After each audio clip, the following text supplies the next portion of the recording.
बहुत समय पहले की बात है। राजस्थान के भीलवाड़ा इलाके में एक छोटा सा गांव था। वहां एक बहुत ही सीधा सादा किसान रहता था।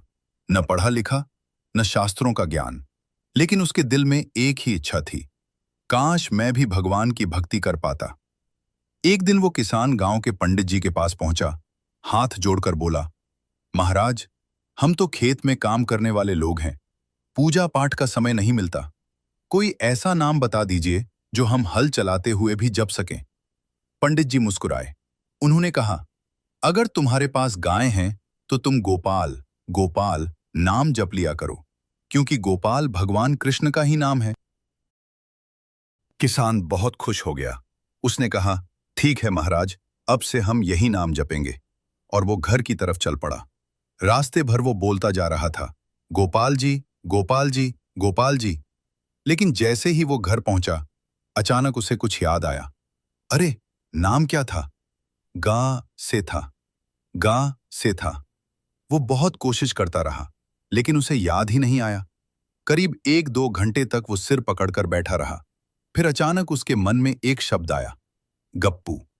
उसे लगा यही नाम था। बस फिर क्या था, उसने माला उठा ली और जप शुरू कर दिया, गप्पू जी, गप्पू जी, गप्पू जी। उधर उसकी पत्नी रसोई बना रही थी। वो बोली, अरे पहले भोजन कर लो। किसान बोला, नहीं नहीं, अगर अभी खा लिया तो फिर नाम भूल जाएगा। बड़ी मुश्किल से तो याद आया है। पति बोली, ठीक है, तुम भोजन कर लो, जब तक मैं जप करती हूं। और वो भी बोलने लगी, गप्पू जी, रोटी बनाते समय, गप्पू जी, सब्जी डालते समय, गप्पू जी, रायता रखते समय, गप्पू जी, नमक डालते समय, गप्पू जी। अब दोनों पति पत्नी मिलकर जप करने लगे, गप्पू जी, गप्पू जी। अगले दिन किसान खेत में गया। गर्मी का महीना था, राजस्थान की भयंकर गर्मी। लेकिन वो हल चलाते हुए भी जप करता रहा, गप्पू जी, गप्पू जी। उसी समय आकाश मार्ग से भगवान कृष्ण और रुक्मिणी जी जा रहे थे। रुक्मिणी जी ने पूछा, प्रभु, ये कौन है जो गप्पू जी का नाम ले रहा है? भगवान कृष्ण मुस्कुराए।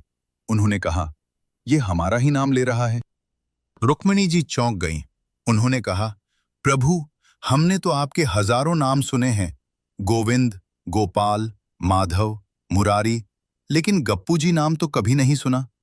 भगवान बोले, अगर विश्वास नहीं है तो जाकर पूछ लो। रुक्मिणी जी एक साधारण स्त्री का रूप बनाकर उस किसान के पास पहुंची। उन्होंने पूछा, भैया, तुम किसका नाम ले रहे हो? किसान जप में मग्न था, गप्पू जी, गप्पू जी। रुक्मिणी जी फिर बोली, भैया बताओ तो सही, ये किसका नाम है? अब किसान को गुस्सा आ गया। उसे डर था कि कहीं वह नाम भूल न जाए। उसने उंगली से इशारा करके कहा, जाओ, परेशान मत करो। जब रुक्मिणी जी ने बार बार पूछा तो किसान गुस्से में बोला, तेरे कसम का नाम है।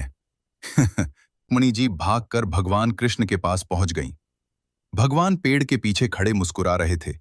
उन्होंने पूछा, क्या हुआ? रुक्मिणी जी बोली, प्रभु, वो तो पहचान गया। भगवान हंसते हुए बोले, मैंने कहा था ना, राजस्थान के भक्त बड़े खतरनाक होते हैं। रुक्मिणी जी फिर बोली, प्रभु, लेकिन ये गप्पू जी नाम पड़ा कैसे? भगवान कृष्ण हंसते हुए बोले, जब मैं छोटा था, माँ यशोदा ने माखन का एक बड़ा लड्डू रखा था। मैंने उसे एक ही बार में गप से खा लिया। तभी से मेरा नाम पड़ गया गप्पू जी। और भगवान मुस्कुराने लगे, क्योंकि भक्ति में नाम सही हो या गलत, अगर दिल सच्चा हो तो भगवान तक पहुंच ही जाता है। सच्ची भक्ति में न विद्या चाहिए, न बड़े मंत्र। अगर दिल से पुकारो तो भगवान गप्पू जी नाम से भी मिल जाते हैं।